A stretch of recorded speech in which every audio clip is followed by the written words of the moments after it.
गौतम बुद्ध की शिक्षाओं को प्रस्तुत करने के लिए एक प्रभावी कहानी है।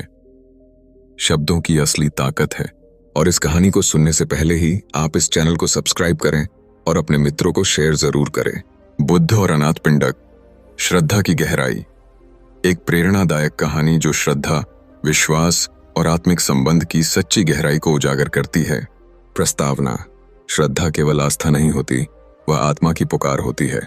यह कहानी उस अद्भुत संबंध की है जो भगवान बुद्ध और उनके महान उपासक अनाथ पिंडक के बीच था।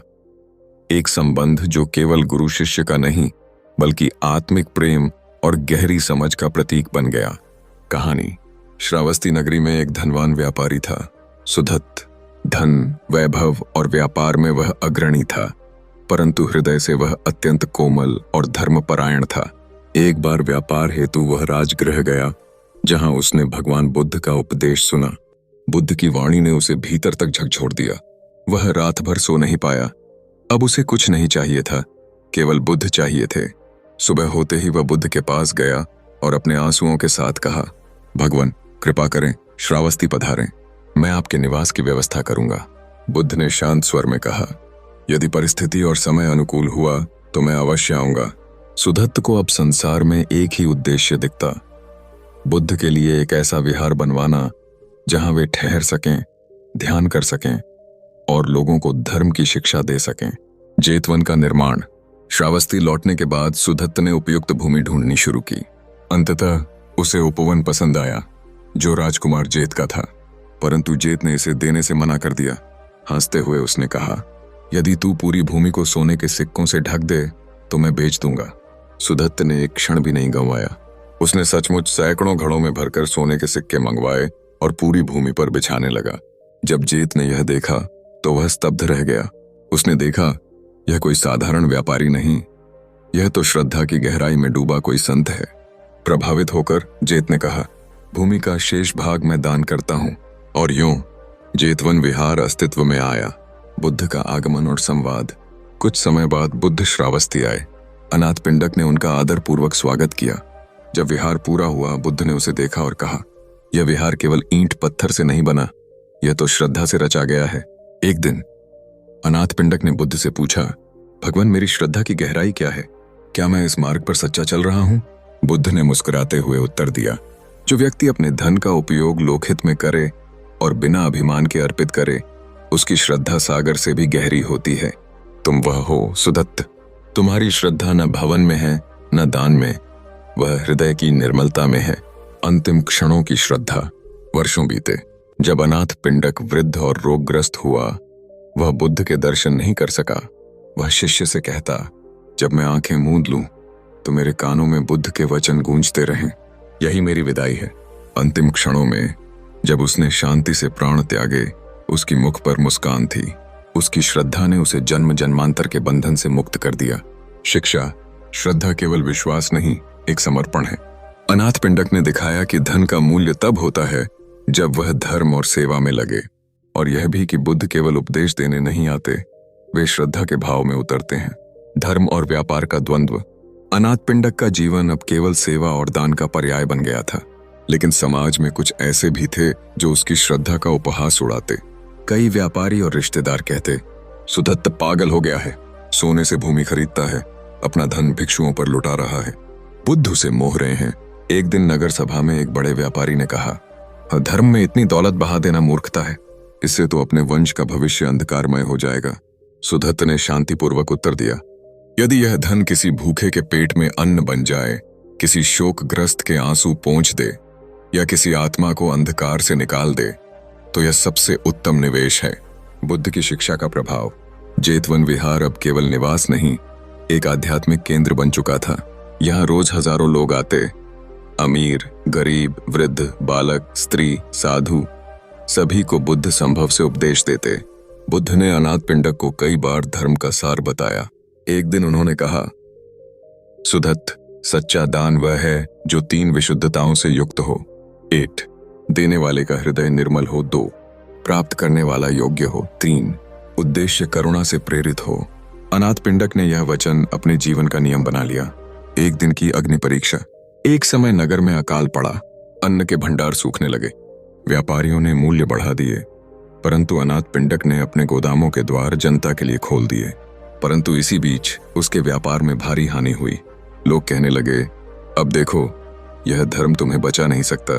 अनाथ पिंडक ने मुस्कुराकर उत्तर दिया, जो धर्म मुझे भीतर से शांत करता है वह बाहर की हानि की चिंता नहीं करता।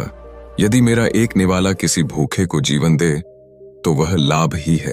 एक अंतरंग संवाद। अकाल के कुछ महीने बाद बुद्ध ने अनाथ पिंडक को बुलाया। वह कष्ट में था, रोगग्रस्त भी, लेकिन बुद्ध के दर्शन मात्र से उसके मुख पर चमक लौट आई। बुद्ध ने पूछा, सुधत, यदि सब कुछ खो जाए तो भी क्या श्रद्धा बनी रहेगी? अनाथ पिंडक ने उत्तर दिया, भगवान, जब मैं अपने पास सब कुछ समझता था तब भी श्रद्धा थी। अब जब मेरे पास कुछ भी नहीं तब भी वही श्रद्धा है, क्योंकि यह आपके शब्दों से नहीं मेरे अंतर्मन से उपजी है। बुद्ध ने गहरी दृष्टि से देखा और कहा, यही सच्ची श्रद्धा है, जो परिवर्तन से अडोल रहे, जो परिस्थिति से अछूती रहे। तुम मुक्त हो सुदत्त, संसार में रहते हुए संसार से परे हो गए हो। मुक्ति का आलोक। अंततः अनाथ पिंडक के अंतिम दिन आए। वह शांत था, स्थिर था। बुद्ध ने अपने प्रिय शिष्य आनंद को भेजा। आनंद ने कहा, भगवान ने कहा है तुम जीवन भर सच्चे उपासक रहे। अब मृत्यु के समय केवल एक ही ध्यान रखो, अनिच्छा। सब क्षणिक है, यह जानकर तुम मुक्त हो जाओगे। अनाथ पिंडक ने आंखें बंद की। एक धीमी मुस्कान उसके चेहरे पर आई। उसकी अंतिम सांस श्रद्धा में विलीन हो गई। उपसंहार। श्रद्धा की अमृता। बुद्ध ने अनाथ पिंडक के निधन के बाद जेतवन विहार में प्रवचन दिया। श्रद्धा वह दीप है जो मृत्यु के अंधकार को भी आलोकित करता है। सुदत्त ने दिखा दिया कि धर्म का सच्चा सेवक वही है जो देने के बाद भी अभिमान न करे। अनाथ पिंडक का नाम आज भी बुद्ध के महानतम उपासकों में लिया जाता है, क्योंकि उसने धर्म को केवल सुना नहीं, जिया। भाग 3। श्रद्धा की विरासत और अनंत प्रभाव। अनाथ पिंडक का दान केवल ईंट और अन्न नहीं था। जेतवन विहार, जो उसकी श्रद्धा की मूर्त अभिव्यक्ति था, अब केवल एक भवन नहीं रह गया था। वह ज्ञान, करुणा और शांति का केंद्र बन चुका था। जहां कभी केवल कुछ भिक्षु आते थे, वहां अब सैकड़ों भिक्षु रहते, ध्यान करते और समाज को धर्म का प्रकाश देते। बुद्ध ने कहा, सुदत्त ने जो दिया वह केवल भूमि नहीं, वह एक युग की चेतना का बीज था।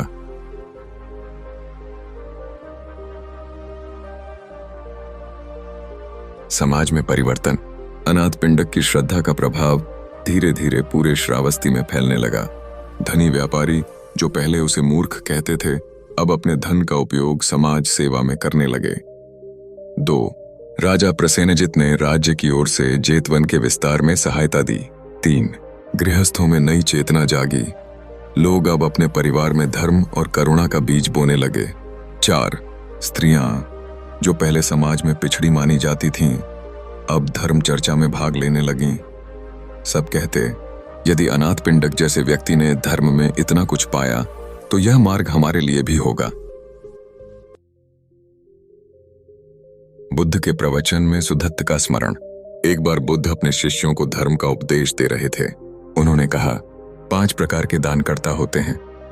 1. जो डर से देते हैं। 2. जो नाम और प्रसिद्धि के लिए देते हैं। 3. जो पुनर्जन्म की आशा में देते हैं। 4. जो कर्तव्य समझकर देते हैं। 5. और जो करुणा और श्रद्धा से देते हैं। अनाथ पिंडक 5वें प्रकार का दाता था। शिष्य आनंद की आंखें नम हो गईं। बुद्ध ने उत्तर दिया, वह जहां भी है वहां भी धर्म का दीप जला रहा है, क्योंकि उसकी श्रद्धा स्थान और शरीर से परे थी। वह अब उन लोगों की स्मृति में जीवित रहेगा जो सेवा करते हुए धर्म को जीते हैं। श्रद्धा की विरासत। अनाथ पिंडक की संतानों ने भी अपने पिता के आदर्शों का पालन किया।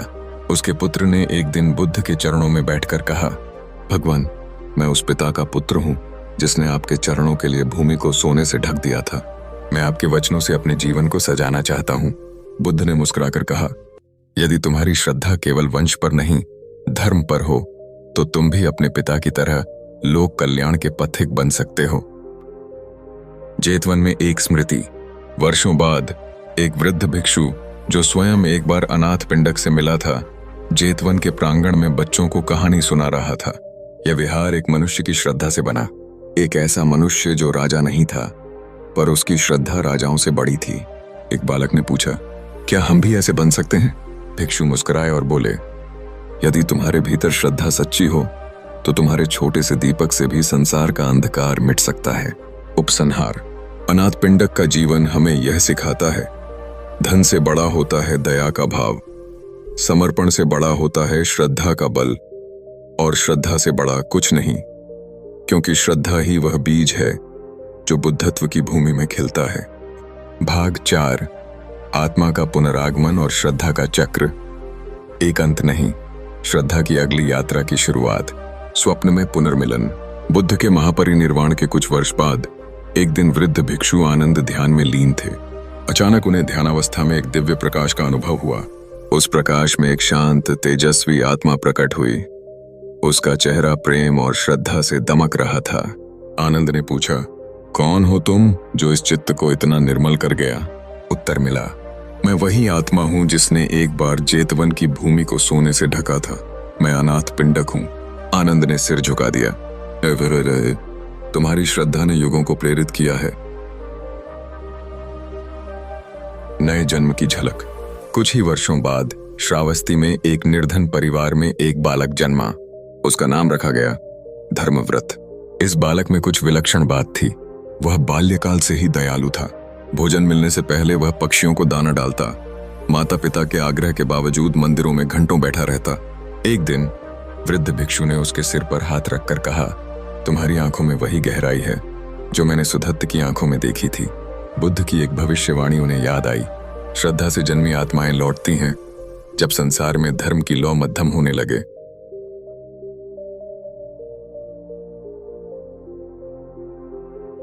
जेतवन की ओर खिंचाव।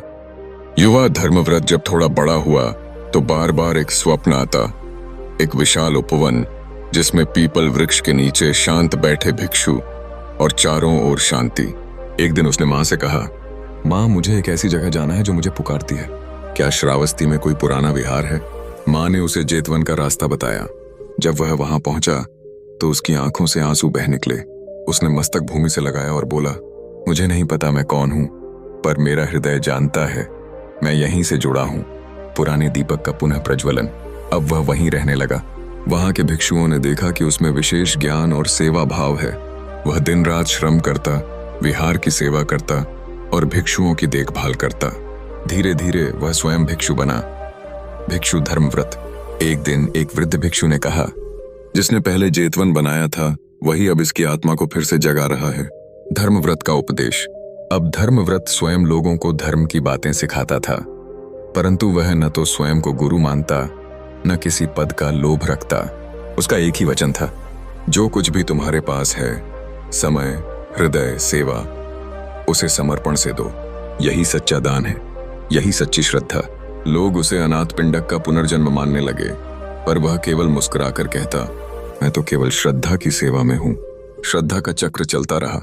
इस प्रकार श्रद्धा की वह लौ जो सुधत्त अनाथ पिंडक ने प्रज्वलित की थी, युगों तक जलती रही।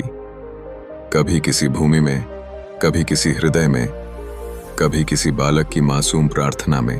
निष्कर्ष, श्रद्धा कभी मरती नहीं, वह केवल रूप बदलती है और लौट आती है वहां जहां उसकी आवश्यकता सबसे अधिक होती है। अनाथ पिंडक का जीवन इस बात का साक्षात उदाहरण है कि एक व्यक्ति की सच्ची श्रद्धा पीढ़ियों को जागृत कर सकती है। धर्मव्रत की साधना, भीतर की लौ। जेतवन में अब भिक्षु धर्मव्रत का नाम श्रद्धा से लिया जाने लगा। दिन भर वह श्रम करता, कभी वृक्षों को पानी देता, कभी भिक्षुओं के वस्त्र धोता और रात्रि को वह पीपल वृक्ष के नीचे एकाग्र ध्यान करता। एक दिन एक नवयुवक ने उससे पूछा, भंते, आप इतना क्यों करते हैं?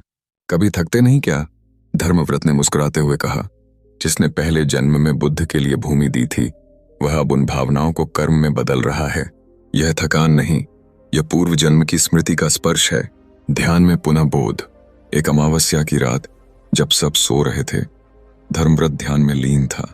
धीरे धीरे उसकी चेतना भीतर उतरती गई। अचानक उसकी दृष्टि एक आंतरिक प्रकाश से भर गई। उसे दिखा सोने से ढकी भूमि, बुद्ध का शांत चेहरा और अपनी ही देह अनाथ पिंडक के रूप में। वह कांप उठा, उसके होंठ बुदबुदाए, मैं वही हूं। यह विहार मेरा नहीं, श्रद्धा का है। यह देह बदल सकती है पर समर्पण नहीं। पुनर्जन्म का स्वीकार। अगली सुबह जेतवन के सभी भिक्षुओं को धर्मव्रत ने एकत्र किया। उसने सबको देखा, फिर धीरे से कहा, भिक्षुओं, मैं तुमसे एक सत्य साझा करना चाहता हूं। मैं वही आत्मा हूं जिसने इस भूमि को बुद्ध को अर्पित किया था। मैं अनाथ पिंडक था, पर यह मेरा गर्व नहीं, यह मेरी जिम्मेदारी है। कुछ भिक्षु चकित रह गए, परंतु वृद्ध उपाध्याय ने मुस्कुराकर कहा, हमें तुम्हारे शब्दों की नहीं, तुम्हारे कर्मों की गवाही चाहिए थी, और वह तुमने दे दी। श्रद्धा का विस्तार। अब धर्मव्रत ने केवल जेतवन ही नहीं, आसपास के गांवों में भी धर्म का कार्य प्रारंभ किया।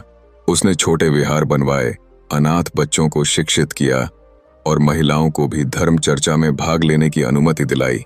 उसके एक शिष्य ने कहा, भंते आप अकेले कितना कुछ कर लेते हैं। धर्मव्रत ने उत्तर दिया, मैं अकेला नहीं, मेरे साथ अनेक जन्मों की श्रद्धा चलती है। जब भाव शुद्ध होता है तो हाथ भी तेज हो जाते हैं। राजा की सभा में संदेश। एक दिन राजा प्रसेनजित के पुत्र ने धर्मव्रत को दरबार में बुलवाया। राजकुमार ने पूछा, क्या आज के समय में भी कोई अनाथ पिंडक बन सकता है? धर्मव्रत ने स्थिर होकर उत्तर दिया, हर वह व्यक्ति जो हृदय से श्रद्धा करता है अनाथ पिंडक बन सकता है। जब वह बिना प्रतिदान की आशा के सेवा करता है तब वह इतिहास नहीं, धम्म का वाहक बन जाता है। राजकुमार ने उसी क्षण वचन दिया कि राज्य के कोष से धर्मव्रत के मिशन को सहायता दी जाएगी। अंतिम प्रहर, श्रद्धा का समर्पण। धर्मव्रत के जीवन का अंतिम चरण आया। अब वह वृद्ध हो चला था, परंतु चेहरा वैसा ही शांत था जैसे बुद्ध के वचनों से स्नान किया गया हो। अपने अंतिम दिन उसने अपने सभी शिष्यों को पास बुलाया। उसने कहा, श्रद्धा एक वृक्ष है जिसे हर युग में सींचा जाना चाहिए। मैं अब विदा ले रहा हूं, पर मेरी आत्मा फिर लौटेगी। जहां भी एक बालक पहली बार बुद्ध का नाम सुनकर रो उठेगा, वहां मैं उपस्थित हो जाऊंगा। और फिर पीपल वृक्ष के नीचे बैठकर उसने गहरी सांस ली और स्थिर हो गया। शांति, श्रद्धा का शाश्वत दीप। आज भी जब जेतवन में कोई ध्यान करता है तो कहते हैं, रात्रि की हवा में धर्मव्रत की सांसों की गूंज और मिट्टी में अनाथ पिंडक की श्रद्धा बहती है। श्रद्धा मरे नहीं, वह यात्रा करती है, देह से देह में नहीं बल्कि हृदय से हृदय में। कालांतर में युग बदले पर स्मृति रही। सैकड़ों वर्ष बीत चुके थे। बुद्ध के महापरिनिर्वाण को भी कई शताब्दियां गुजर चुकी थीं। राजा, राज्य, भाषाएं सब बदल गए थे, किंतु जेतवन विहार अब भी खड़ा था। भले ही अब वह खंडहर जैसा दिखता हो। कभी जहां बुद्ध बैठे थे वहां अब सूखी पत्तियां उड़ती, परंतु श्रद्धा की सुगंध अब भी उस भूमि में बसी थी। एक बालक का जन्म, पुनः आरंभ की आहट।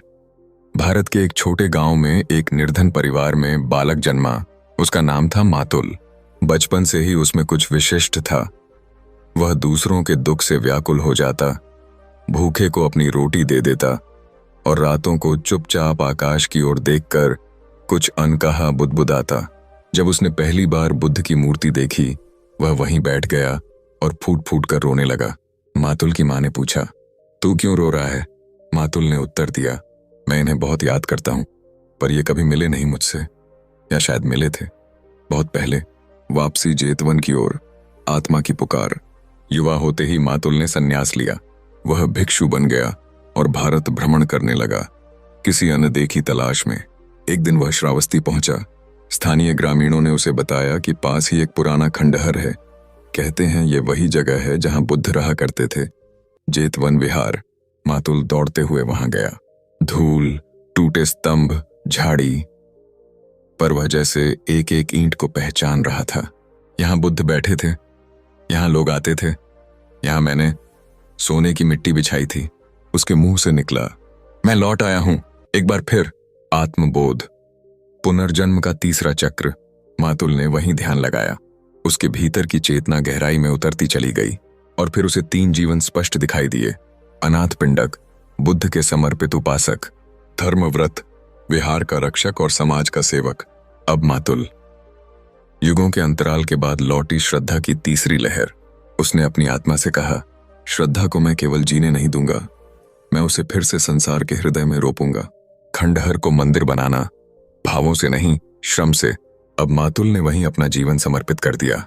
उसने गांव वालों से कहा, यह खंडहर नहीं, श्रद्धा का मंदिर है, इसे फिर जीवंत करो, जैसे किसी बुजुर्ग को फिर से गीत सुनाया जाए। लोग पहले हंसे, पर धीरे धीरे उसकी आंखों की आग ने सबको जगा दिया। कई वर्ष लगे, पर जेतवन फिर से खड़ा हुआ। ध्यान की घंटियां फिर बजने लगीं, भिक्षुओं के चरण फिर गूंजने लगे और बुद्ध की वाणी फिर हवा में गूंज उठी। श्रद्धा की परंपरा का चक्र पूर्ण नहीं, अब और विस्तृत हुआ। अब मातुल का काम केवल मंदिर तक सीमित नहीं था। उसने गांवों में स्कूल बनवाए जहां बच्चों को बुद्ध का सरल धर्म सिखाया जाता। उसने गरीबों को भोजन केंद्र बनवाया और स्त्रियों को आत्मनिर्भर बनाने के लिए प्रशिक्षण केंद्र। लोग अब उसे श्रद्धाचार्य कहते, पर वह कहता, मैं न गुरु हूं न महात्मा, मैं तो केवल श्रद्धा का पुराना सेवक हूं, जिसे बार बार इस भूमि पर लौटना होता है जब लोग धर्म भूलने लगते हैं। एक बार एक विदेशी यात्री आया और पूछा, क्या तुम बुद्ध के भक्त हो? मातुल ने उत्तर दिया, मैं बुद्ध का नहीं, श्रद्धा का भक्त हूं, क्योंकि जिसने श्रद्धा से बुद्ध को पाया उसने स्वयं को खोकर सब कुछ पा लिया। श्रद्धा की गहराई अब केवल एक व्यक्ति की कथा नहीं रही, यह एक युग धर्म बन चुकी है। जब जब अंधकार बढ़ेगा, एक नई आत्मा, एक नया सेवक, श्रद्धा की वही पुरानी लौ लिए फिर जन्म लेगा। समय वर्तमान युग। एक महानगर में शहर की भागदौड़, गगनचुंबी इमारतें, मोबाइल की रोशनी और सोशल मीडिया की भीड़ में एक युवक था। आरव कॉरपोरेट कंपनी में काम करता था, तेज, समझदार, महत्वाकांक्षी, पर अंदर से अकेला, थका हुआ, अर्थहीनता से भरा। रातों को जब वह लैपटॉप बंद करता तो छत की ओर देखता और सोचता, क्या जीवन सिर्फ इतना ही है? सुबह जाओ, काम करो, पैसा कमाओ, फिर थक कर सो जाओ। एक साधारण क्लिक, असाधारण बदलाव। एक दिन इंटरनेट पर वह यूं ही वीडियो स्क्रॉल कर रहा था, तभी एक पुराना सा थंबनेल दिखा, जेतवन विहार, जहां श्रद्धा ने भूमि को सोने से ढक दिया था। कुछ था उस शीर्षक में। उसने क्लिक किया। वीडियो में दिखाया गया एक व्यापारी जिसने बुद्ध के लिए भूमि को सोने से ढक दिया, फिर उसी की आत्मा बार बार लौटती रही और अंत में जेतवन फिर खड़ा हुआ। आरव की आंखें भर आईं। उसे नहीं पता क्यों, लेकिन उसने फोन नीचे रख दिया और फर्श पर बैठ गया। कुछ अंदर से हिल गया था, अतीत का आह्वान। मन की गहराई में कुछ बोल पड़ा। उस रात आरव ने एक स्वप्न देखा। वह खुद किसी पुराने उपवन में खड़ा था और कोई उसे कह रहा था, तू फिर लौट आया है। इस बार तेरे पास धन नहीं, लेकिन समय, ज्ञान और संवेदना है। स्वप्न में ही आरव ने कहा, मैं क्या कर सकता हूं? जवाब आया, जहां श्रद्धा सो रही है वहां जाकर उसे जगा दो। आरंभ, श्रद्धा को आधुनिक धरती पर बोना। अगले दिन आरव ने अपने जीवन की दिशा बदल दी। उसने नौकरी नहीं छोड़ी, बल्कि जीवन को 2 हिस्सों में बांट दिया। 1, दिन का समय, काम, पैसा, जिम्मेदारी। 2, शाम और रात, सेवा, बच्चों को पढ़ाना, वृद्धों से मिलना, ध्यान में बैठना। उसने सोशल मीडिया पर एक नाम से पेज शुरू किया। जेतवन की कहानी को फिर जीवित किया गया। आरव ने अपनी टेक्निकल स्किल का उपयोग करके एक एनिमेटेड डॉक्यूमेंट्री बनाई, श्रद्धा की गहराई, अनाथ पिंडक की कथा। यह वीडियो वायरल हो गया।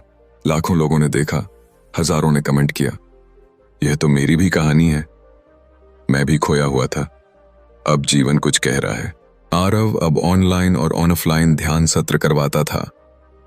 कॉरपोरेट कर्मचारियों, छात्रों, गृहिणियों को लेकर आंतरिक शांति, बाहरी सेवा का मंत्र देता।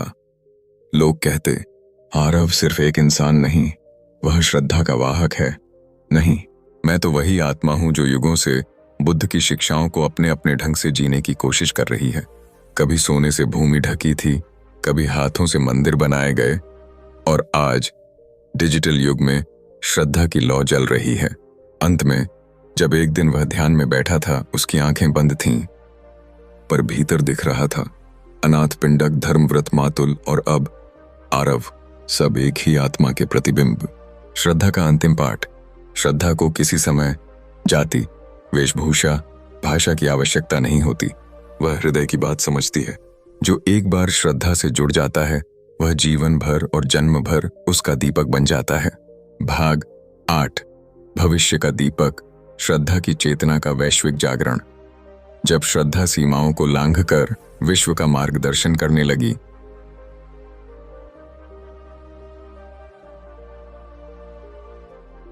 दिशाहीन विश्व और एक मौन प्रश्न। 21वीं सदी के उत्तरार्ध में संसार टेक्नोलॉजी में उन्नत हो गया था। रोबोट, एआई, चंद्र कॉलोनी, वर्चुअल रियलिटी। लेकिन मनुष्य का हृदय शुष्क हो गया था। लोगों के पास स्क्रीन थी लेकिन स्पर्श नहीं, सूचनाएं थीं पर संवेदना नहीं, प्रगति थी लेकिन शांति नहीं। पूरी दुनिया जैसे एक मौन प्रश्न से घिरी थी। हमने बहुत कुछ पाया पर खो क्या दिया? आरव की चेतना का विस्तार, वैश्विक आह्वान। अब आरव केवल भारत तक सीमित नहीं रहा। उसकी आलय श्रद्धा की लौ मुहिम अब अमेरिका, जापान, अफ्रीका, यूरोप तक पहुंच गई थी। उसके द्वारा बनाए गए वीडियोज, ध्यान सत्र, श्राद्धा सर्कल्स अब स्कूलों, विश्वविद्यालयों, कंपनियों, आश्रमों में हो रहे थे। हर जगह एक बात दोहराई जाती, इस युग को शक्ति की नहीं, श्रद्धा की जरूरत है। Faith is not blind belief, it's the soul's deepest light. संयुक्त राष्ट्र का निमंत्रण। एक दिन आरव को UN पीस फोरम में आमंत्रित किया गया। वहां विभिन्न धर्मों, देशों, विज्ञान और राजनीति के नेता एकत्र हुए थे। आरव मंच पर आया और उसने कहा, मुझे धर्मगुरु मत मानिए, मैं सिर्फ एक पथिक हूं जो एक आत्मा की यात्रा सुना रहा है, जो बुद्ध के चरणों से चली, जेतवन की ईंटों से गुजरी, युगों के बीच से होती हुई आज यहां खड़ी है श्रद्धा के रूप में। और फिर उसने जेठवन, अनाथपिंडक, धर्मव्रत, मातुल और अब आरव की कहानी सुनाई। पूरा सभागार मौन हो गया और फिर तालियों से गूंज उठा। श्रद्धा और कृत्रिम बुद्धि का संवाद। आरव को एक AI वैज्ञानिक ने बुलाया। उसने कहा, हमने ऐसा रोबोट बनाया है जो बुद्ध की शिक्षाओं को पढ़ता है, क्या यह श्रद्धा को समझ सकता है? आरव ने कहा, तुम मशीनों को बहुत कुछ सिखा सकते हो पर श्रद्धा को नहीं, क्योंकि श्रद्धा सूचना नहीं, अनुभव है। वह आंकड़ों में नहीं, आंसुओं और मौन में रहती है।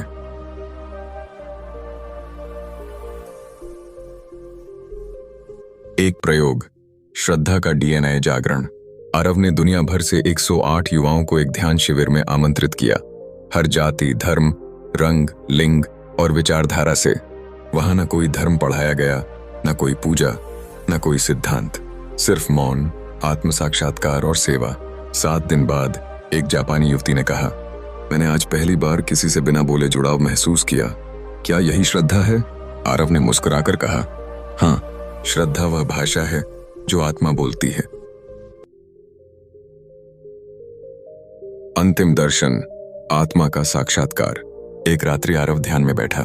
उसने देखा, अनाथपिंडक उसके सामने खड़ा है, धर्मव्रत उसके बाईं ओर, मातुल उसके दाईं ओर और स्वयं बुद्ध ठीक सामने।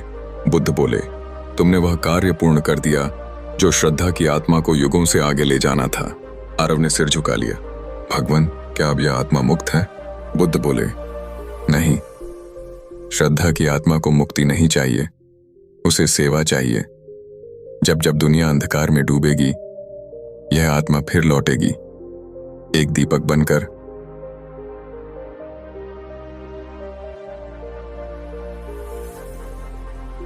श्रद्धा का अंतिम संदेश, युगों के पार। श्रद्धा एक विचार नहीं, श्रद्धा एक पथ नहीं, श्रद्धा एक युग चेतना है जो एक बार जलती है, वह हर अंधकार में दीप बन जाती है। अंतिम पंक्तियां। एक व्यापारी से शुरू हुई यात्रा जो बुद्ध के चरणों में झुकी, जिसने भूमि को सोने से ढका, जिसने युगों को सींचा, जिसने अंततः एक आधुनिक हृदय में फिर से जन्म लिया। वह केवल इतिहास नहीं, वह श्रद्धा का चिरजीव सूत्र है जो समय से परे चलता है, बिना रुके, बिना थके। इसी के साथ यह कहानी पूर्ण होती है। यदि आपको यह कहानी दिल से अच्छी लगी है तो आप हमारी चैनल बुद्धा थिंकिंग को सब्सक्राइब करें और अपने मित्रों को शेयर जरूर करें। धन्यवाद। नमो बुद्धाय।